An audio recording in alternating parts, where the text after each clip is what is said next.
எழுந்து வா தமிழா, நீ எழுந்து வா. உன் பரம்பரை தமிழ் பரம்பரை, நீ எழுந்து வா. எழுந்து வாருங்கள் நண்பர்களே. நம் பரம்பரையை நாம் திரும்பி பார்க்க அல்ல, நம் பரம்பரையை மற்றவர்கள் திரும்பி பார்க்க. இலக்கணம் எழுதிய அகத்தியன் உண்டு, அத்துச்சுடி எழுதிய ஔவைய கொண்டு நம் தமிழ் வளர்ந்ததே முதலாய் நின்று. எழுந்து வா, நீ எழுந்து வா.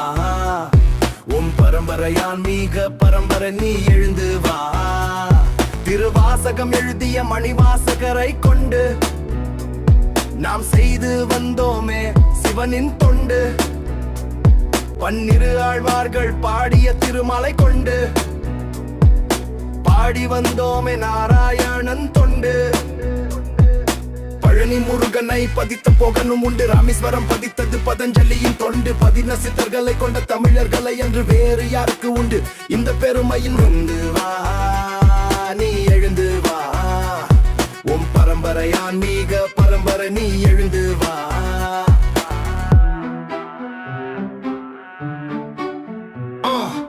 ஆன்மீகம் வளர்த்த சித்தர்கள் அன்று அரசியல் செய்தாரே மதுரையில் நின்று. மூரன் ஆக்கினானே நாத்திகன் என்று மறைக்க பார்க்கிறானே தமிழனின் தொன்று. மறவாதே நீ மறவாதே, ஒரு போதும் நீ உறங்காதே.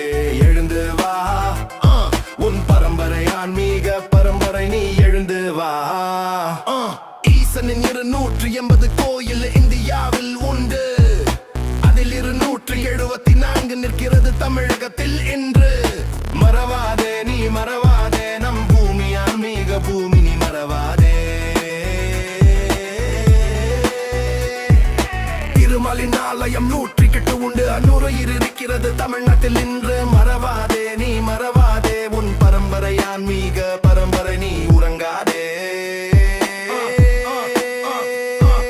பட்டையும் கொட்டையும் நம்முடைய அடையாளம், நாமமும் சூலமும் நம்முடைய வெகுமானம். நாத்திகன் சொல்லினால் விதைக்கிறான் நஞ்சு, பிழைக்க நினைக்கிறான் அரசியை சென்று. இந்து வாய் பிறந்தது நம் பெருமை.